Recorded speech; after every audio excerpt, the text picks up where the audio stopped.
হরে কৃষ্ণ, রাধে রাধে বন্ধুরা। চলে এলাম গোপু সোনার একটা ভিডিও নিয়ে।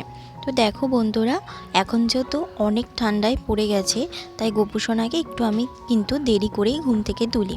তো দেখো এখন গোপু সোনা কিন্তু ঘুমোচ্ছে। এবার আমি গোপু সোনাকে ডেকে ঘুম থেকে তোলাচ্ছি।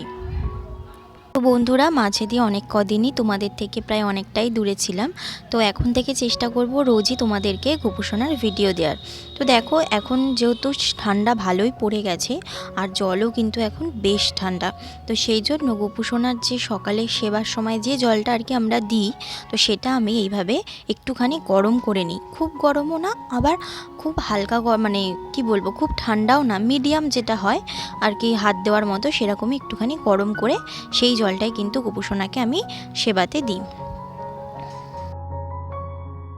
দেখো এখন যেহেতু বেশ ঠান্ডা পড়ে গেছে, আর গোপু সোনাকে কিন্তু সোয়েটার পরাতে যেহেতু হবে, তো দেখো এখানে আমি আজকে গোপাল সোনাকে একটা পঞ্চু পরাচ্ছি। এই পঞ্চুটা কিন্তু একদম হাতে তৈরি। আমার গোপালের যে কটা সোয়েটার বলো, টুপি বলো, যাই আছে সব কিছুই কিন্তু বেশিরভাগটাই হাতে তৈরি। তবে না, আমি কিন্তু হাতে তৈরি করতে পারি না। আমার মা, অর্থাৎ যিনি আমার পরবর্তীকালে হবু যে শাশুড়ি মা হবেন, তিনি কিন্তু সমস্তই এরকম হাতে করে গোপাল সোনার জন্য বানিয়ে দেন। তিনি অনেক কিছু জামাও বানিয়ে দিয়েছে, আর এই গোপাল সোনার বিভিন্ন রকম সোয়েটার কিন্তু মাই করে দিয়েছে। তো এবার দেখো এখানে গোপাল সোনা একদম রেডি হয়ে গেছে সোয়েটার পরে। তো এবার আসন পেতে দিচ্ছি, আর আমি কিন্তু গোপাল সোনাকে এরকম একটা টুলের ওপর ভোগটা দিয়ে থাকি। তোমরা চাইলে এরকম করে দিতে পারো, না চাইলে তোমরা যেমন করে দাও তেমনি করেই দিতে পারো। তো এবার দেখো যে জলটা আমি গরম করে রেখেছিলাম, তো এবার সেটা একটা বোতলের মধ্যে আমি ঢেলে দিচ্ছি। এই বোতলটা হচ্ছে গোপাল সোনার না। তো এই বোতলে যে জলটা আমি দিই, এটা গোপাল সোনাকে বলি যে তোমার সারাদিন যদি জল তেষ্টা পায় তুমি এখান থেকে নিয়ে খেও। এবারে দেখো সেই বোতলটা থেকে একটুখানি একটা কাপড়ের মধ্যে সামান্য একটু জল নিয়ে নিলাম। এবার সেটা দিয়ে গোপাল সোনার চোখ মুখটা ভালো করে মুছে দেবো। কারণ আমাদের গোপাল সোনা কিন্তু এইমাত্র ঘুম থেকে উঠেছে। তো ঘুম থেকে উঠে যেমন আমরাও মুখ হাতটা ভালো করে ধুয়ে নিই, তেমনি গোপাল সোনাকেও কিন্তু আমি এরকম প্রত্যেক দিন ধুয়ে দিই। তো এবার দেখো আজকে গোপাল সোনাকে আমি বাল্যভোগে দিয়েছিলাম বিস্কুট আর জল। তো বাল্যভোগে আমি বিস্কুটটাই দিয়ে থাকি, যদি না থাকে তখন অন্য কিছু দিই।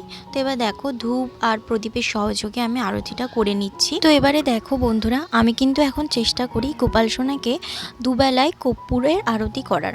তো রাতে তো আমি করি, মানে আর কি সন্ধ্যাবেলা, তো এখন থেকে সকালেও আমি করে থাকি। তোমরা চাইলে করতে পারো, না চাইলে নাই করতে পারো, তাতে কোনো অসুবিধা কিন্তু হবে না। যে সকালবেলা কর্পূর দিয়ে গোপাল সোনাকে আরতি করতেই হবে তার কিন্তু কোনো মানে নেই। তো দেখো এবার আমি যে কর্পূরটা দেখালাম, তো সেটার থেকে তাত নিয়ে গোপাল সোনাকে ভালো করে একটু তাত দিয়ে দিচ্ছি। তোমরা তো যদি কর্পূর না দিয়ে থাকো, তোমরা তো প্রদীপ দাও নিশ্চয়ই সকালবেলা, তো তোমরা কিন্তু সেই প্রদীপটা দেখে গোপাল সোনাকে তার থেকেই কিন্তু তাত দিতে পারো। এবার দেখো আমি এইভাবে কিন্তু গোপাল সোনাকে হরে কৃষ্ণ মহামন্ত্র পাঠ বলে ভোগটা নিবেদন করে থাকি। আর যেহেতু আমার ভোগ নিবেদন হয়ে গেছে, এখন গোপাল সোনার হাতের বাঁশিটা আমি সরিয়ে দিয়ে কিছুক্ষণের জন্য বাইরে চলে যাব। 5 মিনিট পর আমি চলে এসেছি।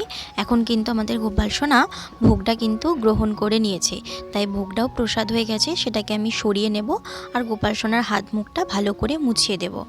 তো এইবারে দেখো, এইবার এখন যেহেতু ভালোই ঠান্ডা পড়ে গেছে, আমরাও কিন্তু এই শীতে রোদ পুইয়ে থাকি।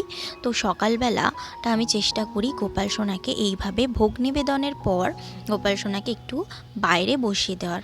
তো আমাদের একটা বারান্দা আছে, তো সেখানে বেশ সকালবেলা ভালোই রোদ্দুর আসে, মানে সকালটা থাকে, তারপর যেহেতু ঘুরে যায় রোদটা থাকে না, তো সেই কারণে সকালবেলা কিন্তু আমি গোপাল সোনাকে এইভাবে শীতের সময় বাইরেটাই বারান্দা একটা টুলের ওপর বসিয়ে দিই। এতে গোপাল সোনারও খুব ভালো লাগবে বাইরের দৃশ্যটা দেখতে, আর রোদও পোহানো হবে। তো বন্ধুরা, আজকের ভিডিওটা আমার এইটুকুই। ভিডিওটা ভালো লাগলে অবশ্যই কিন্তু লাইক কমেন্ট করো, আর চ্যানেলটি সাবস্ক্রাইব করে কিন্তু পাশে থেকে তোমাদের সাথে পরের দিন গোপাল সোনার আরও একটা ভিডিও নিয়ে। রাধে রাধে।